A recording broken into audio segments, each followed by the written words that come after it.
샬롬, 주님의 이름으로 문안 드립니다. 지금부터 생명샘교회 영상 예배를 은혜롭게 드리기 위한 안내를 드리고자 합니다. 먼저 예배 전 주변 정리에 대하여 말씀드리겠습니다. 성전을 청소하듯이 주변을 깨끗하게 정돈합니다. 반드시 정장은 아니더라도 하나님께 드리는 예배임을 기억하시고 옷차림을 단정히 합니다. 예배에 방해가 되지 않도록 불필요한 핸드폰은 무음으로 전환해서 다른 곳에 두면 좋습니다. 가스레인지, 인덕션 등 조리시설에 음식물이 올려져 있지 않은지 확인하시기 바랍니다. 다음은 예배 준비를 위한 안내입니다. 영상 예배용 컴퓨터, 휴대폰 등은 미리 점검해서 예배 중에 조작하는 일이 없도록 합니다. 성경과 필기도구, 노트를 준비합니다. 혹시 마실 물이 필요하실 수 있으니 예배 전에 미리 준비하시면 좋습니다. 화장실도 미리 다녀오시고 예배에 집중할 수 있도록 합니다. 마지막으로 이 영상이 끝나면 모두 자리에 앉으셔서 기도로 준비합니다. 영상 예배 후에 대한 안내입니다. 예배를 드리시고 나서 함께한 가족들과 기도로 마무리하시고 예배에서 받은 은혜를 서로 나누고 격려합니다. 그리고 함께 사진도 촬영하시면 은혜가 더욱 풍성해질 것입니다. 자세한 교회 소식은 예배 후에 제공되는 주보 안내 영상대로 교회 홈페이지에 들어가시면 확인하실 수 있습니다. 그럼 지금부터 예배 시작까지 함께 마음을 모아 묵상하도록 하겠습니다.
참 거룩하고 복된 주일입니다. 다 함께 자리에서 일어나 기도하심으로 하나님께 예배드리시겠습니다.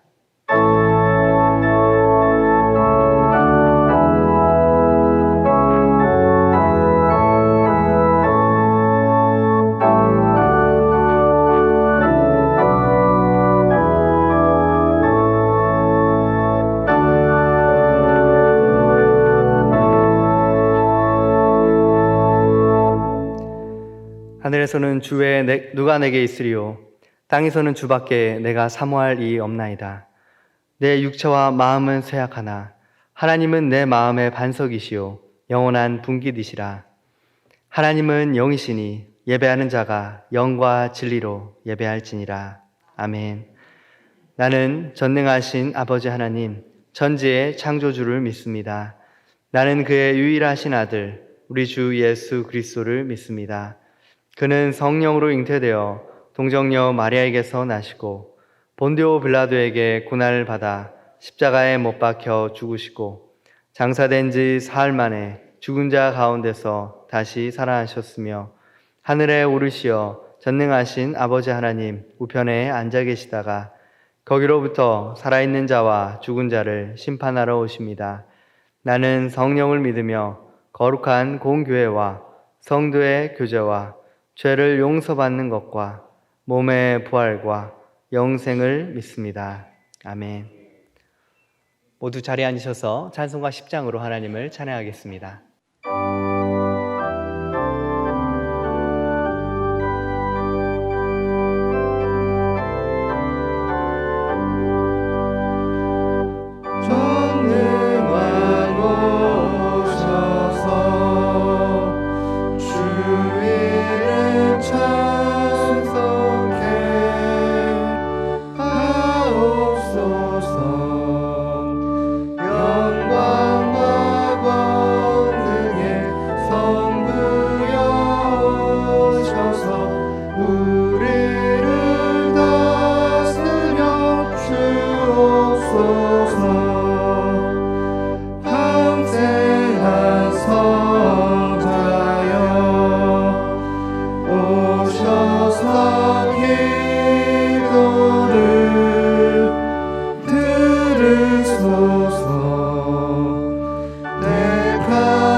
각 사람 마음에서 떠나지 마시고 계시소서. 성삼 위체께 한없는 찬송을 드립니다. 존귀한 주님을 영광 중에 얻고 영원히 모시게 하옵소서. 아멘.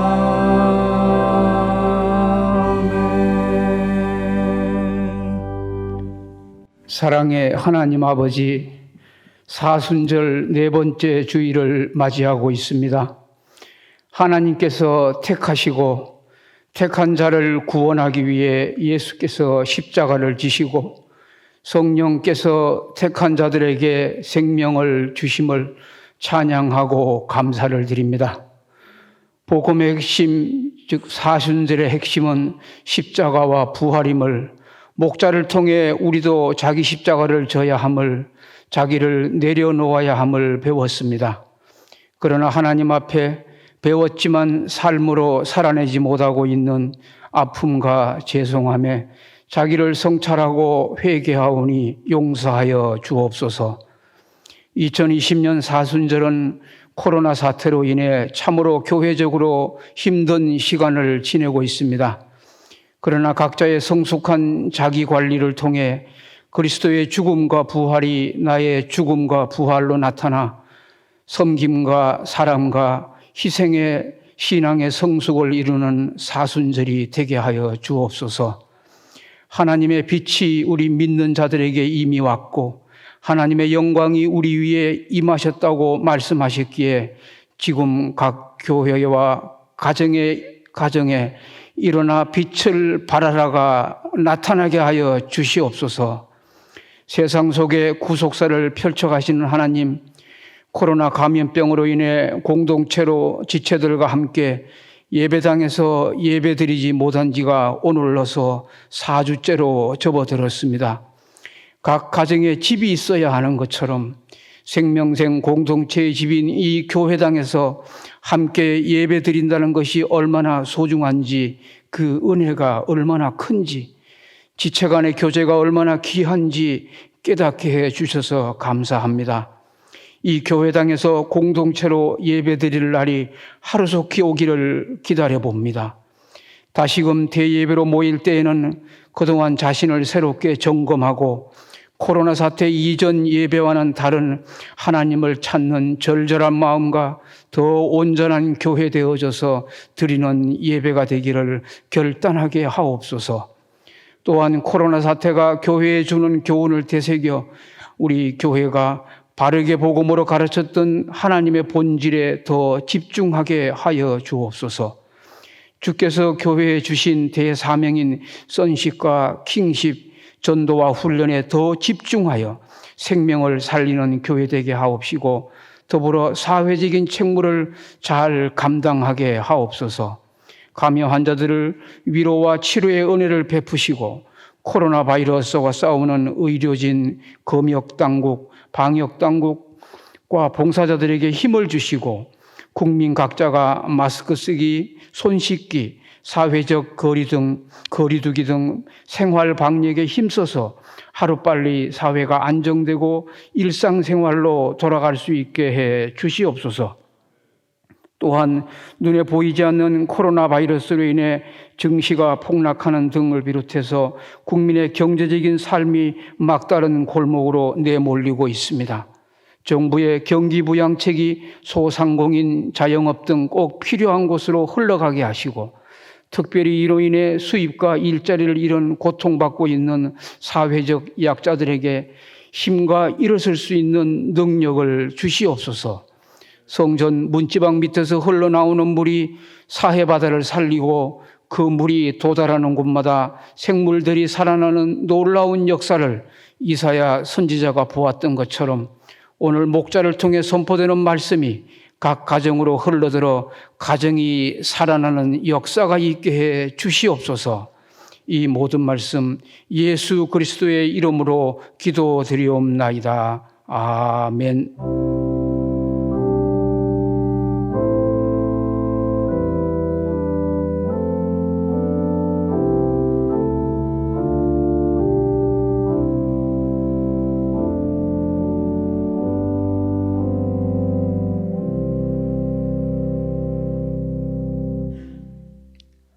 다 함께 찬송가 312장 1절과 3절을 부르시면서 하나님 앞에 준비하신 예물을 드리시겠습니다.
내게서 이루어진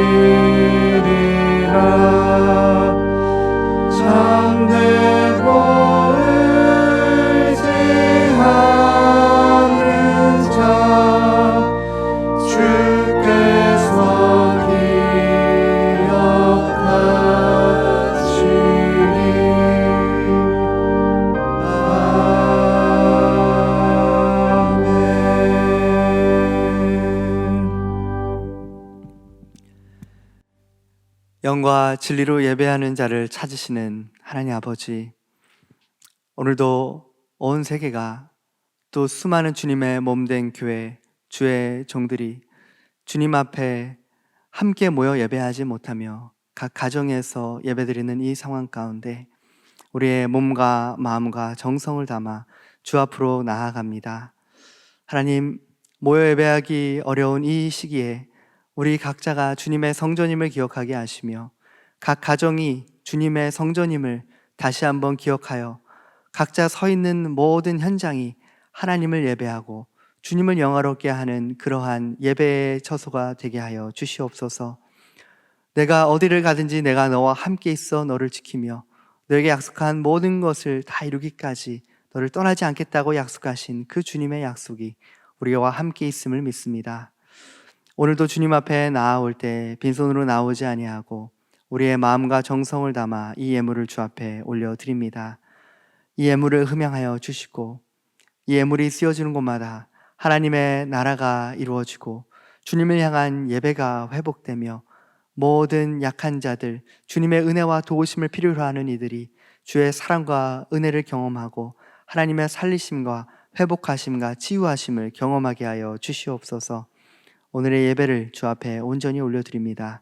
예수 그리스도의 이름으로 기도합니다. 아멘.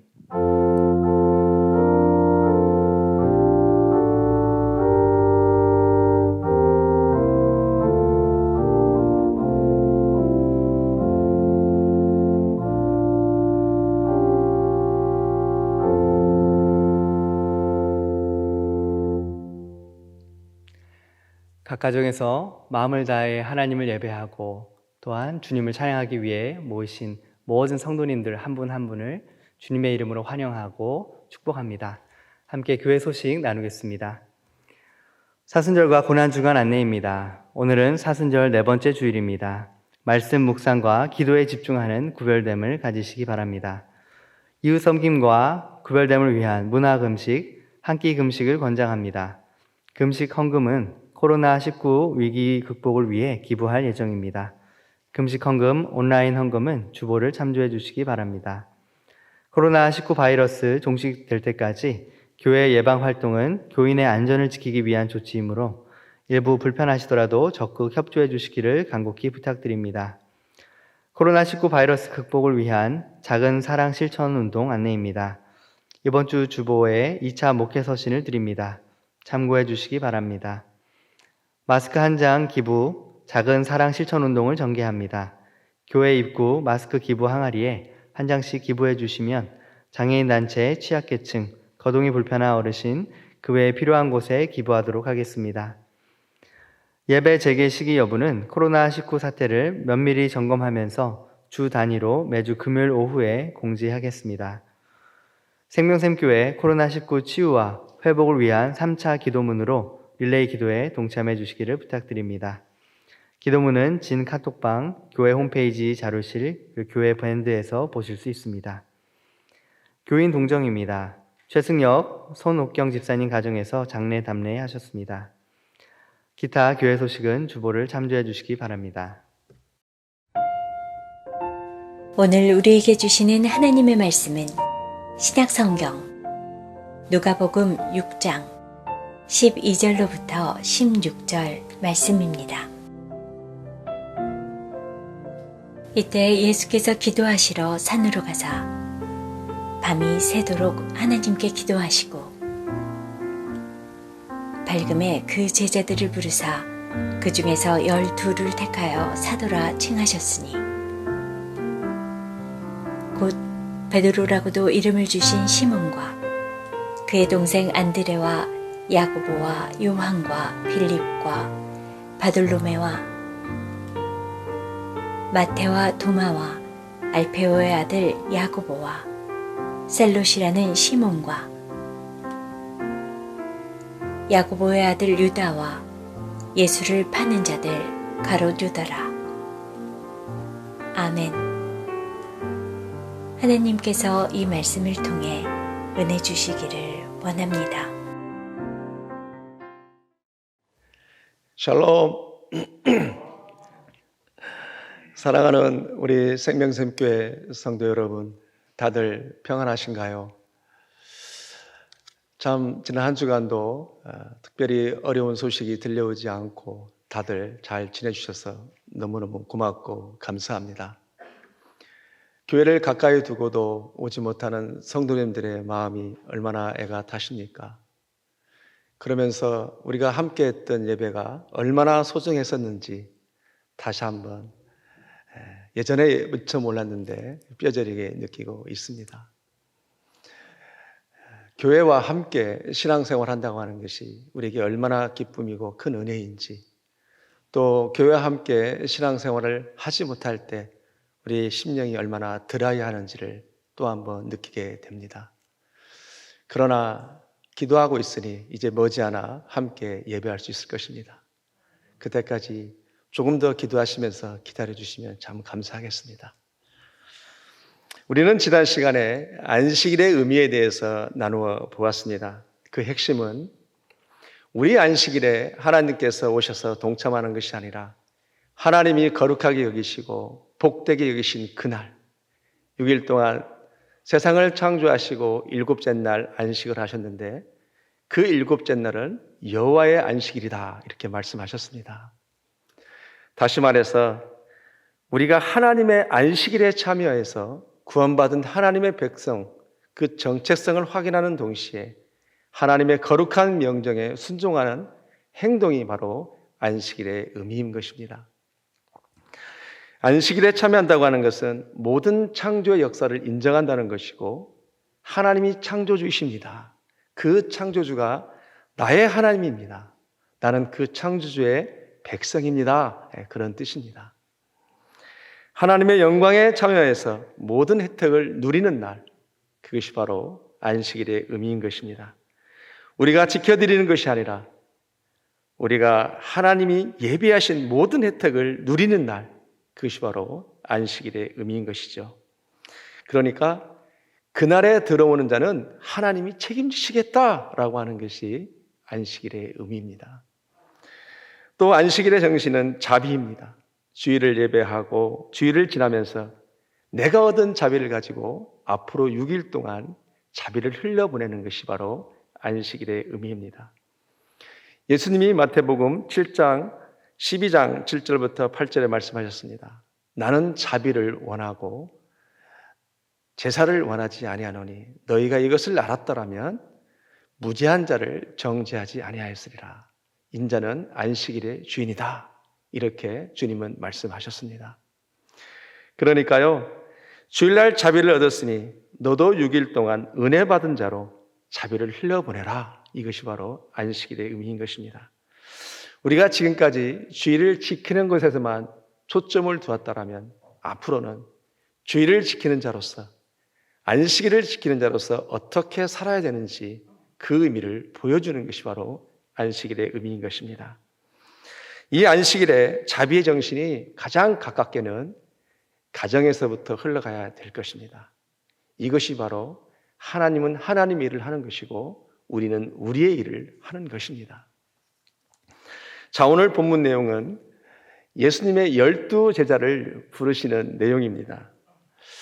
여러분, 러시아 격언 가운데 전쟁에 나갈 때는 2번을 기도하고 사람을 선택할 때는 3번을 기도하라 이런 격언이 있습니다. 사람을 선택하고 관계를 맺는다는 것이 얼마나 중요한 것인가라고 하는 것을 말을 하고 있는데요. 예수님은 제자를 선택하는 일이 얼마나 중요했던지 오늘 본문 12절부터 13절을 보니까 밤이 새도록 하나님 앞에 예수님이 기도하셨다고 말씀하십니다. 12절과 13절을 제가 읽겠습니다. 이때 예수께서 기도하시러 산에 가사 밤이 새도록 하나님께 기도하시고 밝음에 그 제자들을 부르사 그 중에서 12를 택하여 사도라 칭하였으니 그래요. 성경을 보면 예수님이 기도하셨지만 밤을 새워 기도하셨다는 내용이 별로 많지가 않습니다.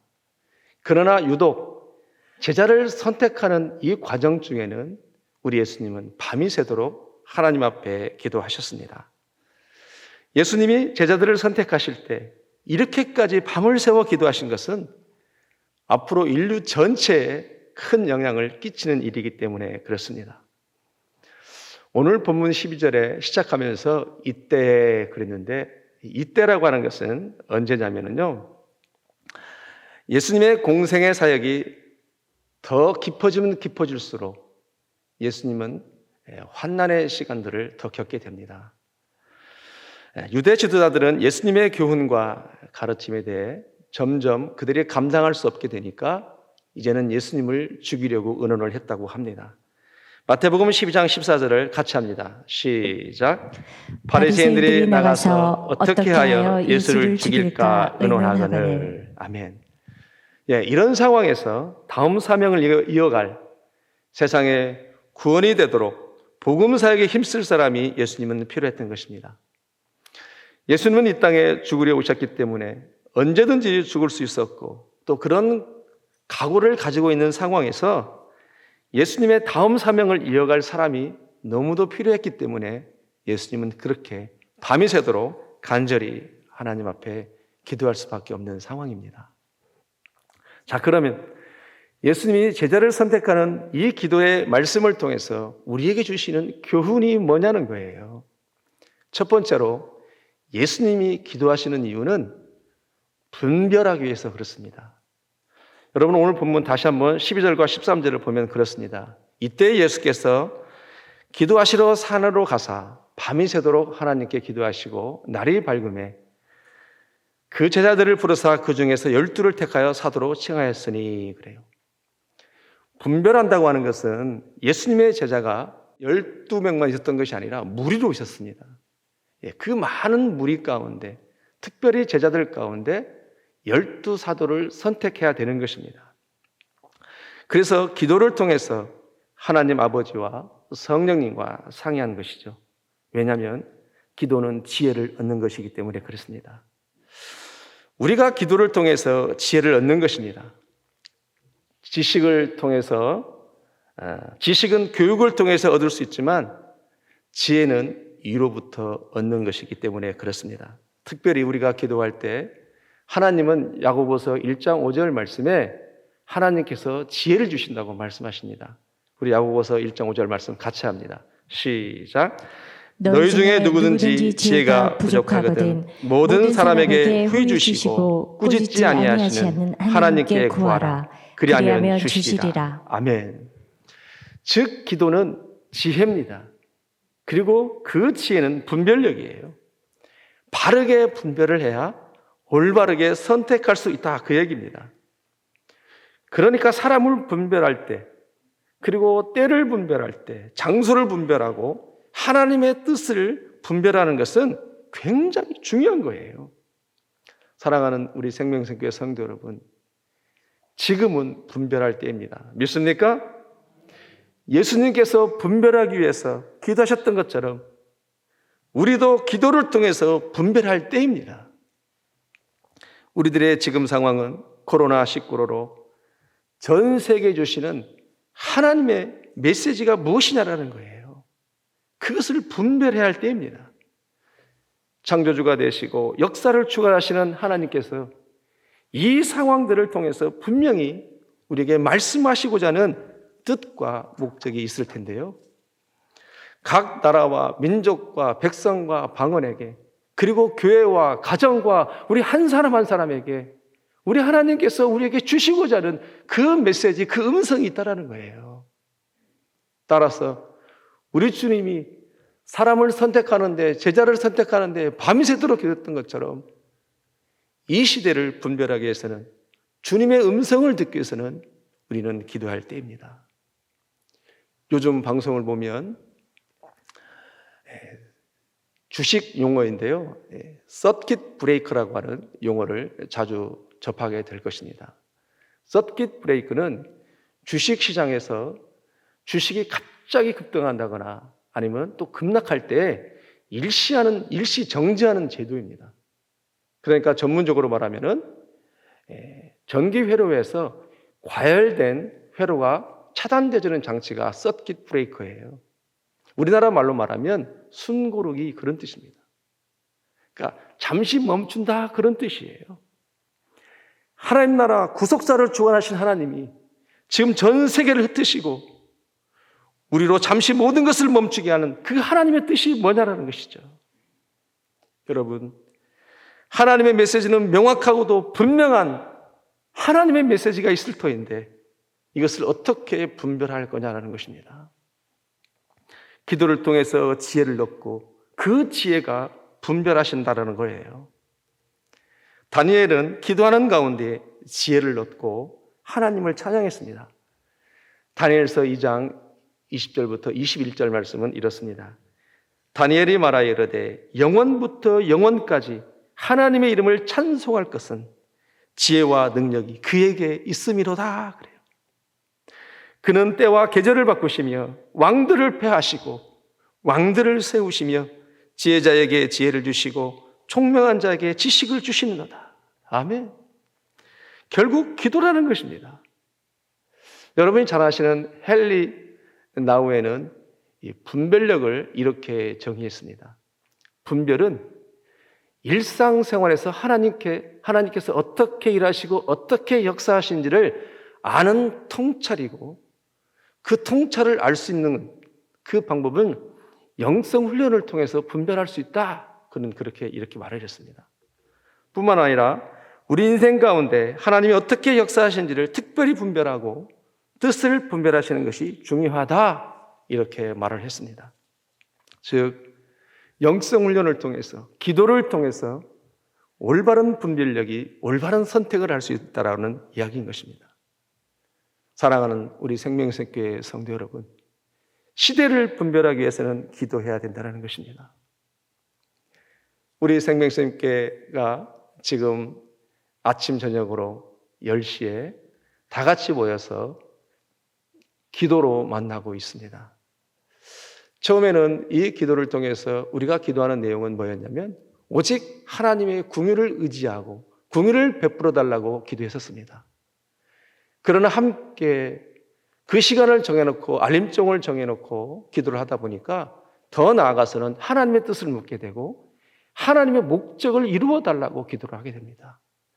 하나님, 우리가 비록 아프고 힘들고 어렵지만 이 아픔을 통해서 그냥 지나가는 것이 아니라 이 아픔을 통해서 우리 한 사람 한 사람이 하나님의 교회가 열방이 민족이 세계가 이 나라가 교회들이 하나님이 이 시대에 이런 아픔을 통해서 무엇을 말씀하시기를 원하시는지 하나님의 목적을 이루어달라고 기도를 하는 것을 보게 됩니다.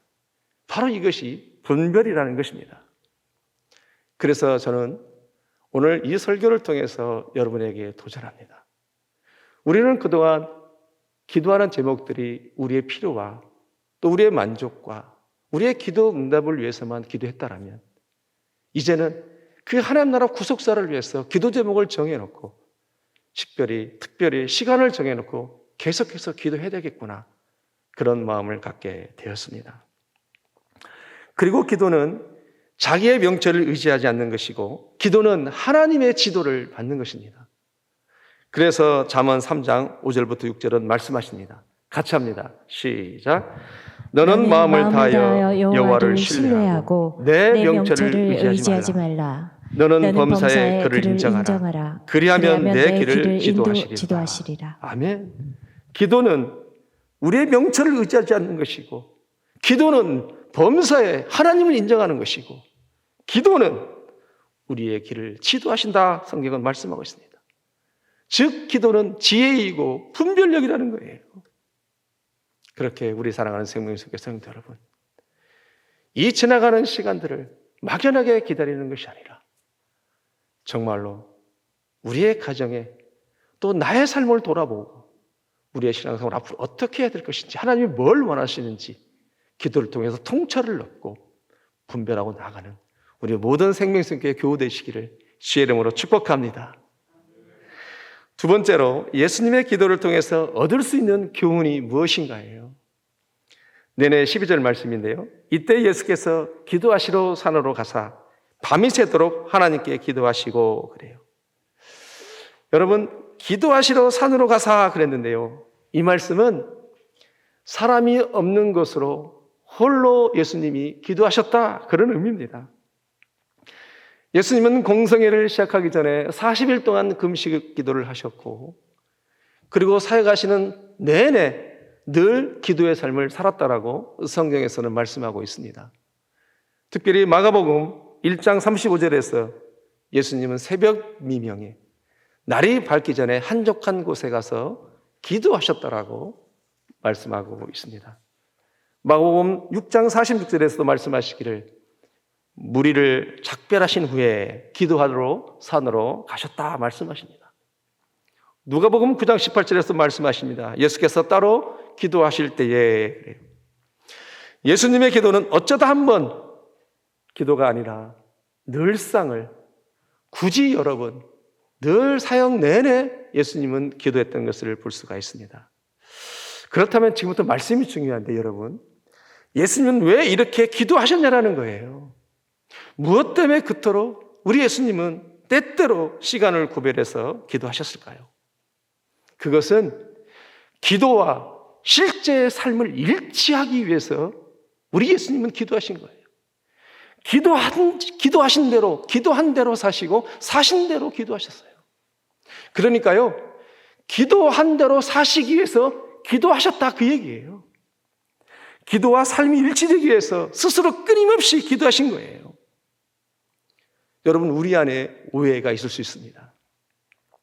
예수님은 모든 것이 쉬웠을 거라고 오해할 수 있다라는 거예요. 예수님 자신이 삼위 하나님이시고 능력의 하나님이시기 때문에 모든 것이 쉽고 하나님의 큰 도움 없이도 스스로 무엇인지 할 수 있을 거라고 생각할 수 있는 그것이 오해입니다. 여러분, 예수님이 능력이 없어서가 아니라 질서의 하나님이시기 때문에 그렇다는 거예요. 성자 예수님으로서, 성자 하나님으로서 당신의 역할이 있고 또 그 역할들을 명확하게 하신 것입니다. 그래서 예수님은 항상 절대로 보좌에 앉지 않으시고 하나님의 우편에 앉으셨어요. 히브리서 12장 2절 말씀에 뭐라고 그래요? 하반절에 보니까 하나님 보좌 우편에 앉으셨느니라 그럽니다. 항상 보좌에 앉으시지 않으셔요. 삼위 하나님으로서 성자의 하나님의 그 역할을 명확히 하신 거예요.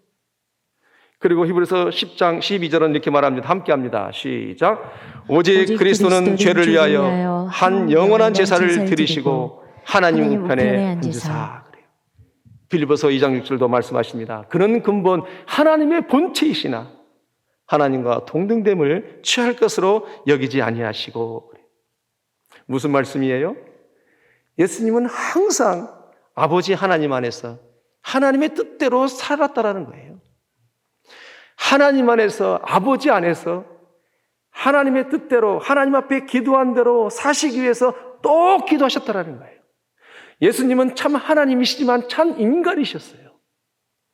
그래서 기도하신 대로 사시기 위해서 또 기도하셨던 그 예수님의 삶을 우리에게 보여주고 있었던 것입니다.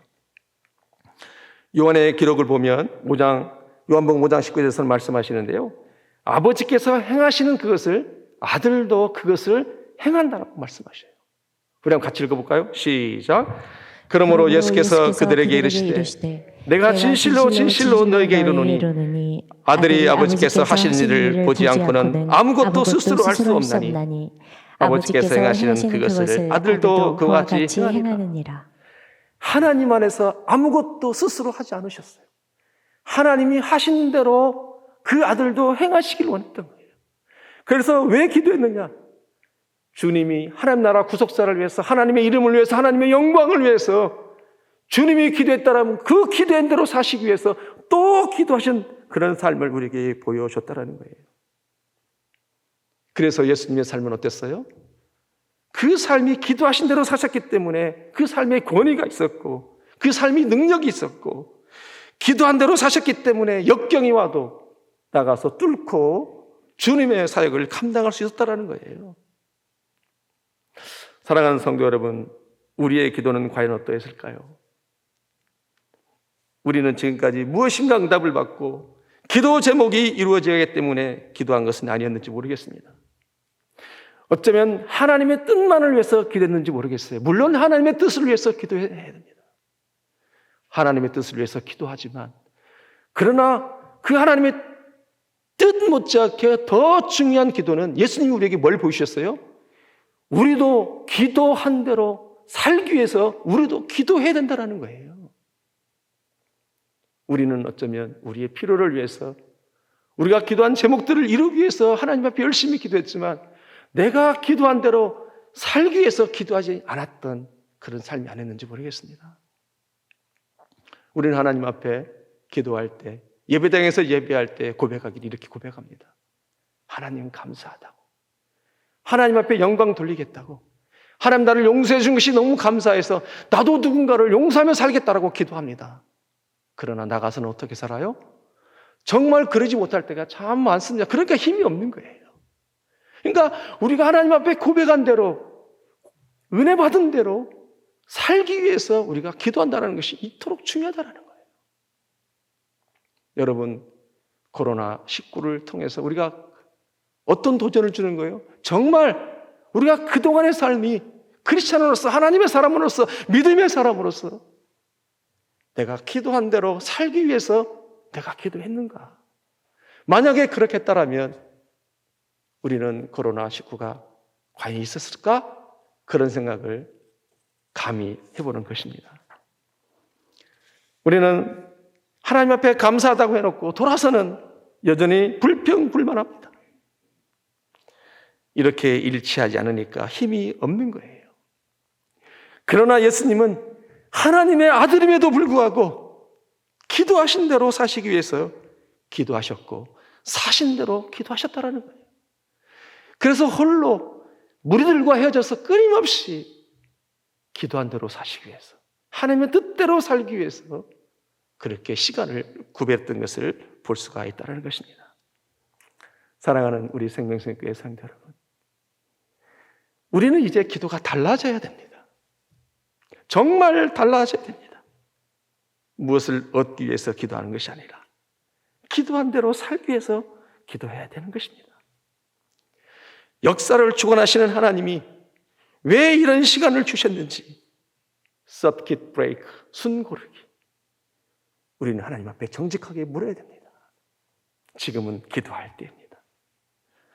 왜 하나님이 이런 시간을 우리에게 허락하셨는지, 우리는 이 시간 기도를 통해서 나를 새롭게 하고 나를 다시 살리는 시간으로 기도의 방향을 바꿔가고 기도한 대로 살아가기 위해서 기도하는 우리 모두가 되기를 주의 이름으로 축복합니다. 이 아픔의 시간을 국가에, 나라에만 맡기지 마시고 하나님이 해결할 수 있도록 우리가 돌이키고 새로워진다면 이 코로나19는 우리가 생각하는 것보다 훨씬 더 빨리 종식될 것입니다. 자, 세 번째로, 마지막 세 번째로 예수님이 12제자를 선택하신 이유는 무엇인가? 그 말씀은 오늘 14절부터 16절 말씀인데요. 12제자의 이름이 나옵니다. 읽지는 않겠습니다. 자, 이렇게 12제자를 부르셨는데요. 그 부르신 첫 번째 이유는 뭘까? 그것은 친밀한 사랑의 교제를 위해서 제자들을 선택하셨습니다. 무조건 일만, 사역만을 위해서 부른 것이 아니라 먼저 함께 하기 위해서 예수님 우리를 부르셨다고 말씀하십니다. 여러분, 마가복음 3장 14절에 뭐라고 해요? 자기와 함께 있게 하사, 이렇게 말씀하셔요. 예수님의 성품의 그 캐릭터를 말씀하시는데요. 같이 읽겠습니다. 시작. 이에 12를 세우셨으니 이는 자기와 함께 있게 하시고 또 보내사 전도도 하게 하며. 아멘. 순서가 뭐예요? 사역보다 먼저는 함께 있게 하시니, 그렇게 말씀하셔요. 먼저는 함께 하신다는 거예요. 친밀한 것이 중요하다는 것입니다. 우리는 교회에서 일하다 보면 너무 일이 앞설 때가 많습니다. 그런데 예수님은 아니라는 거예요. 일보다도 관계가 중요하다는 거예요. 함께하는 것이 중요하다는 것입니다. 사랑하는 우리 생명생교회 성도 여러분, 세상에서 가장 소중한 것이 뭘까요? 사랑이잖아요. 믿음, 소망, 사랑. 그 중에 제일은 사랑이라, 이렇게 말씀하셔요. 여러분, 그것을 어떻게 알아요? 하나님이 자신을 표현할 때 뭐라고 말씀하세요? God is love. 하나님은 사랑이시래요. 요한일서 4장 8절과 16절에서 하나님은 자신을 표현할 때 뭐라고 말씀하시냐면은 God is love. 하나님은 사랑이라고 말씀하셔요. 그리고 요한일서 4장 10절에서 또 말씀하십니다. 사랑은 여기 있으니 우리가 하나님을 사랑한 것이 아니라 하나님이 우리를 사랑하사 이렇게 말씀하셔요. 하나님은 사랑이시라고 말씀하십니다. 사람을 변화시키는 가장 놀라운 힘이 뭐라는 거예요? 사자로 시작하는데 사랑입니다. 예수님이 제자들을 부르시고 하신 말씀이 서로 사랑하라. 그리하면 너희가 사람들이 내 제자인 줄을 알리라 이렇게 말씀하셔요. 여러분, 우리는 주님이 말씀하신 그 말씀을 기억할 필요가 있는데, 우리 주님이 제자들에게 말씀하시기를 너희가 이 일을 잘하면, 너희가 이 일의 성과를 내면 세상 사람들이 너희가 내 제자인 줄을 알리라고 말씀하지 않으셨어요. 너희가 서로 사랑하면, 그리하면 사람들이 너희가 내 제자인 것을 알리라 이렇게 말씀하셨어요. 요한복음 13장 35절부터 35절의 말씀이 뭐라고 말씀하셔요? 같이 합니다. 시작. 새 계명을 너희에게 주노니 서로 사랑하라. 내가 너희를 사랑한 것 같이 너희도 서로 사랑하라. 너희가 서로 사랑하면 이로써 모든 사람이 너희가 내 제자인 줄 알리라. 아멘. 제자들이 예수님과 함께하면서 가장 뜨겁게 느꼈던 것이 뭐예요? 예수님의 사랑입니다. 그래서 그 제자들이 그 예수님의 사랑 앞에 엎드려진 거예요. 여러분, 코로나19로 인해서 여러분들 다 보셨겠지만 TV 방송에서 어떤 일이 있었어요. 어느 장애인 청년 하나가 마스크 12개와 생수 한 통과 손편지 하나를 파출소 앞에 모르게 놓고 가는 것을 CCTV에 찍혀 있었습니다. 그래서 그를 찾아서 물어봤어요. 이것을 왜 갖다 놓고 갔냐고. 그랬더니 그가 하는 이야기가 나의 것을 누군가에게 나눌 때 그 사람이 행복했으면 하는 마음으로 했다라고 얘기를 해요. 그러면서 하는 말이 기부라고 하는 것은 부자만 하는 줄 알았어요. 큰 것만 하는 줄 알았어요. 그런데 나도 기부라는 걸 할 수 있다라는 자신감을 갖게 돼서 하게 됐다라고 그는 고백을 했습니다. 그의 고백이 얼마나 감동이 됐든지 이 고백을 듣고 온 국민들이 감동이 돼서 그때부터 사회 각계 단체들이 기부의 행렬이 이어지는 것을 우리는 볼 수가 있었습니다. 여러분, 우리가 사람을 참으로 변화시키는 유일한 길은 뭐예요? 사랑밖에 없어요. 이렇게 사랑은 새로운 역사를 창조한다는 거예요. 삼위 하나님의 그 사랑의 공동체의 결과물이 창조잖아요. 그러니까 사랑이라고 하는 것은 또 다른 역사를 창조한다는 거예요. 우리 생명생교회 성도 여러분, 이제 이 코로나를 통해서 한 영혼으로 살리기 위해서 얼마나 많은 의료진들이 애를 쓰고 있습니까? 기도하면서. 그렇게 생명의 소중함을 느꼈다라면 우리 생명생교회 성도 여러분들은 이제 함께 공동체에서 예배할 때 어떻게 해야 돼요? 사랑해야 돼요. 사랑하면서 이겨나고 사랑하면서 하나님을 기쁘게 하고 우리 주님이 오셔서 보셨던 것처럼 그렇게 사랑하면서 사는 것입니다. 베드로가 예수님을 3번 부인했을 때 예수님이 다시 찾아오셔서 베드로에게 뭐라고 물어보셨어요? 3번이나 물어보셨는데 뭐라고 물어보셨어요? 베드로야, 너 설교 잘하냐? 베드로야, 너 내가 이 일을 너에게 맡기면 너 잘할 수 있겠니? 그렇게 말씀하지 않았다라는 거예요. 네가 나를 사랑하냐? 그러면 내 양을 먹이라 해요. 사랑하면 가능하다라는 거예요. 내가 너를 사랑한 것처럼 내가 사랑하는 내 양들을 네가 사랑하면 여러분들이 우리 한 사람 한 사람은 나에게 맡기신 영혼들을 사랑하면 된다는 거예요.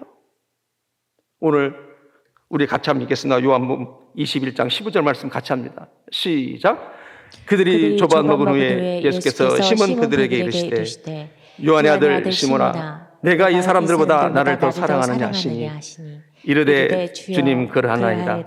내가 주님을 사랑하는 줄을 주님께서 아시나이다. 이르시되 내 양을 먹이라 하시고. 아멘. 베드로는 무엇 때문에 용기를 내고 다시 힘을 내었어요? 예수님의 이 사랑 때문에. 베드로야, 네가 사랑하느냐? 사랑하는 마음은 흘러간 거예요. 그래서 예수님의 이 사랑 때문에 베드로는 변하게 되고 용기를 갖게 됩니다. 그래서 베드로가 쓴 베드로 전서 4장 8절에 나중에 그가 뭐라고 고백해요? above all 그래요. 무엇보다도 사랑할지니, 뜨겁게 사랑할지니 사랑은 허다한 죄를 덮느니라. above all, 무엇보다도. 베드로가 그걸 경험한 거예요. 사랑이 변화되어져서 사랑의 용기를 내고 사랑이 살리더라는 거예요. 지금은 그 어느 때보다도 사랑이 필요한 때입니다. 여러분, 우리 성도들이, 여러분들의 가정에서 우리 자녀들이 참 힘들고 어렵습니다. 저는 기도하면서 그런 생각을 해봐요. 나도 가족을 케어하고 아이들을 케어한다는 것이 쉽지 않은데 성도들도 많이 힘드시겠다. 혹시라도 집에 있다 보니까 다투거나 어려운 일이 생겨서 정말로 돌이킬 수 없는 일들이 벌어지면 어떡할까? 그런 조바심이 생기는 거예요. 사랑하는 우리 생명수계 성도 여러분, 가정에서 쉽지 않는 시간들을 보내리라 생각이 됩니다. 지금 전 세계적으로도 한 영혼을 살리기 위해서 애쓰는데 이제는 우리 안에 있는 그 생명 한 사람을 더 사랑하면서 더 용기를 북돋아 주고 힘내라고 하면서 학교 못 가서 힘들지, 어렵지, 친구들하고 만나지 못해서 쉽지 않지 격려해 주면서 사랑으로 극복하고 사랑으로 이겨내야 될 줄 믿습니다. 그렇게 잘 이겨내가는 우리 모두가 되기를 주님으로 축복합니다. 마지막, 이제 예수님이 제자를 부르신 두 번째 이유는 사명을 맡기기 위해서 부르셨습니다. 물론 예수님은 제자들을 사랑하셨지만 그 사랑에 멈추지 않았습니다. 거룩한 목적이 있었어요. 그래서 그들을 사도라고 부르셨어요. 사도는 아폴로스 텔레스, 보내심을 받은 자, 그런 뜻이잖아요. 이에 12를 세우셨으니 이는 자기와 함께 있게 하시고 또 보내사 전도도 하시며, 그래요. 말씀을 맺으려고 합니다. 제자를 부르신 첫 번째 목적은 함께 하사 친밀한 교제를 나누셨고, 두 번째로는 사명을 맡기기 위해서 제자로 선택하셨습니다. 사랑하는 우리 생명샘교회 성도 여러분, 지금은 기도할 때입니다. 이 아픔을 그저 보내지 마시고 기도함으로 주님의 목적을 이루어 달라고, 아프지만 힘들지만 기도하면서 시대를 분별하고 나에게 무엇을 말씀하시는지 새롭게 기도하면서 나아가는 우리 모두가 되기를 축복하고, 또 이제는 기도한 대로 살기 위해서 기도하는 우리 생명교회 성도 여러분, 그리고 이제는 내가 이 일을 잘하면, 성과를 내면 세상 사람들이 우리를 보고 너희가 예수님의 제자라고 하는 것이 아니라 우리가 하나님을 서로 사랑하면 예수님의 제자라는 것을 아니라고 말씀드렸던 것처럼 더 서로 사랑하고 한 사람 한 사람을 부르신 그 목적에 따라서 살아가는 우리 생명교회 모든 지체들 되시기를 다시 한번 주의 이름으로 축복합니다. 동영상 보시겠습니다. 트럼프 미국 대통령이 국가 비상사태를 선포한 이후 위기감이 고조되면서 미국 전역에서 생필품 사재기가 극심해지고 있습니다. 트럼프 대통령은 15일 이러한 현상에 대해 미 국민들에게 진정하라, 긴장을 풀라, 너무 많이 살 필요 없다라며 생필품 사재기 자제를 당부했습니다.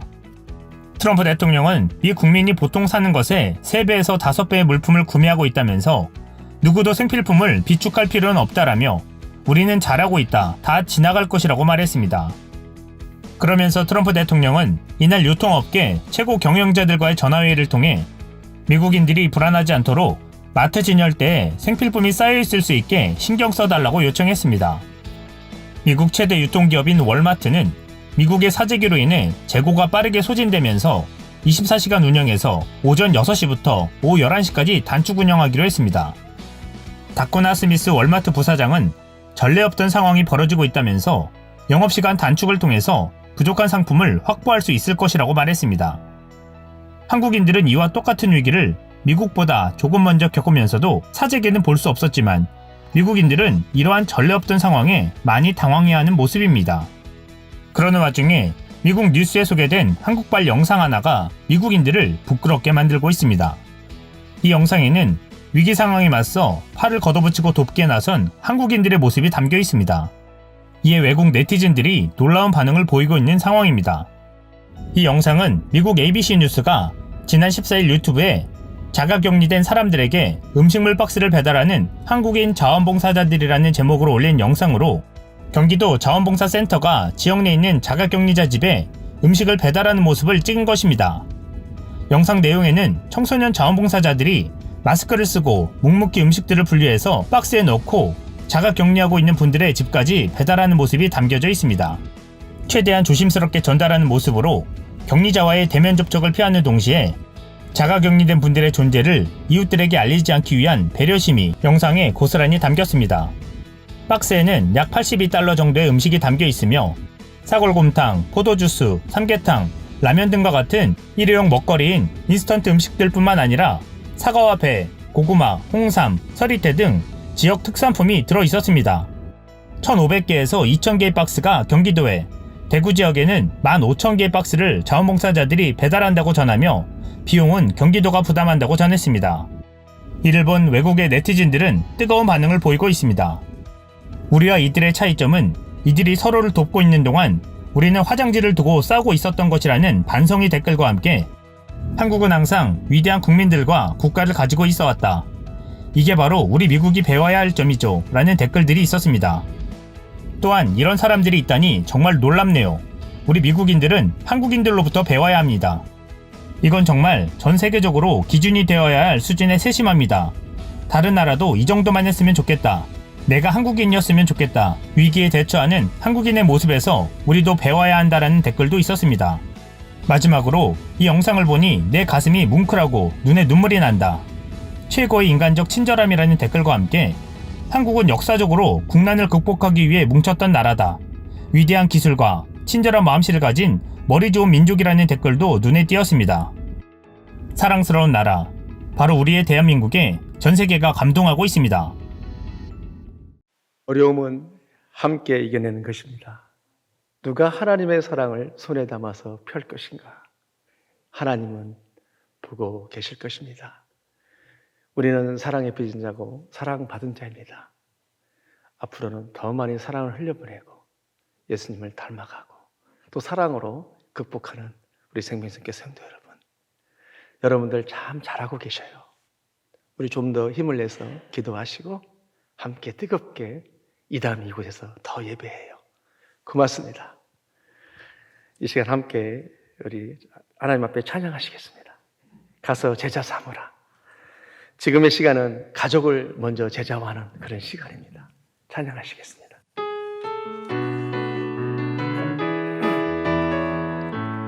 갈릴리 마을, 갈릴리 마을 그 숲속에서 주님 그 열한 제자 다시 만나시사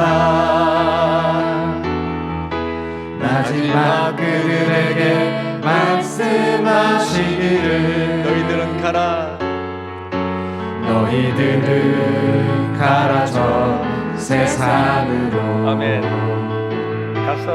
가서 제자 삼으라. 세상 많은 사람들은 세상 모든 영혼이 내게 달려나니 가서 제자 삼으라.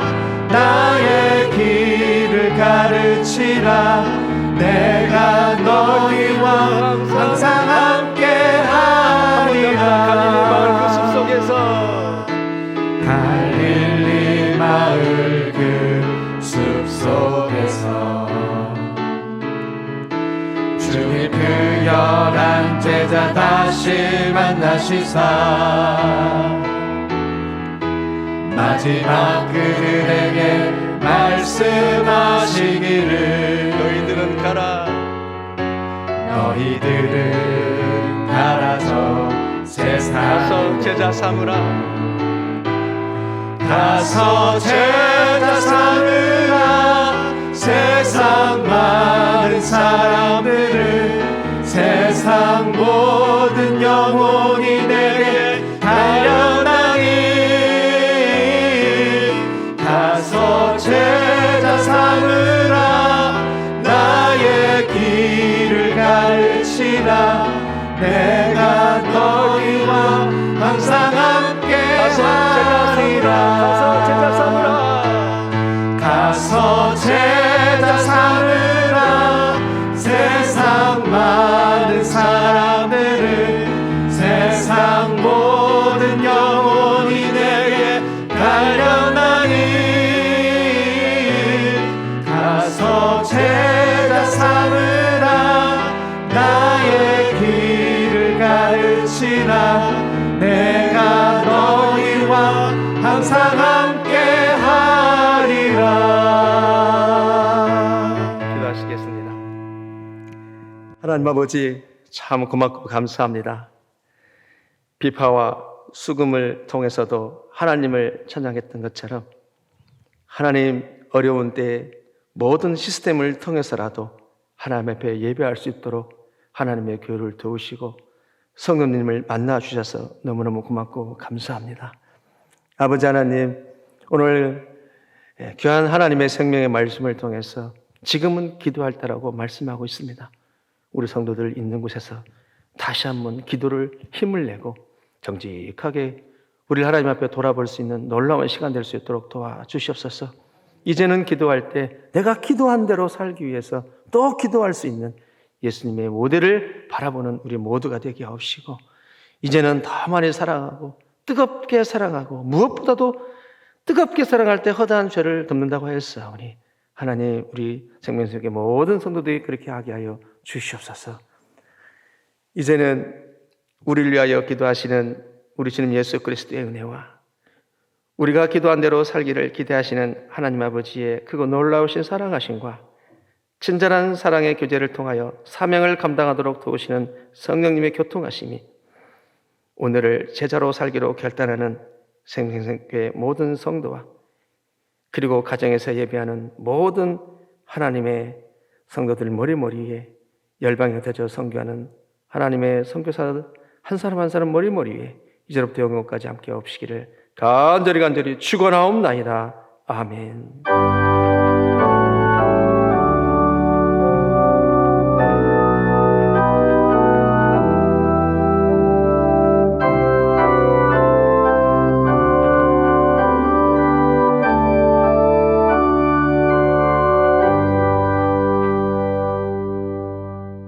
오늘 예배의 주보는 교회 홈페이지에서 확인하실 수 있습니다. 교회 홈페이지 주소는 www.lifesam.net입니다. 지금부터 교회 홈페이지를 찾아가는 방법을 알려드리려고 합니다.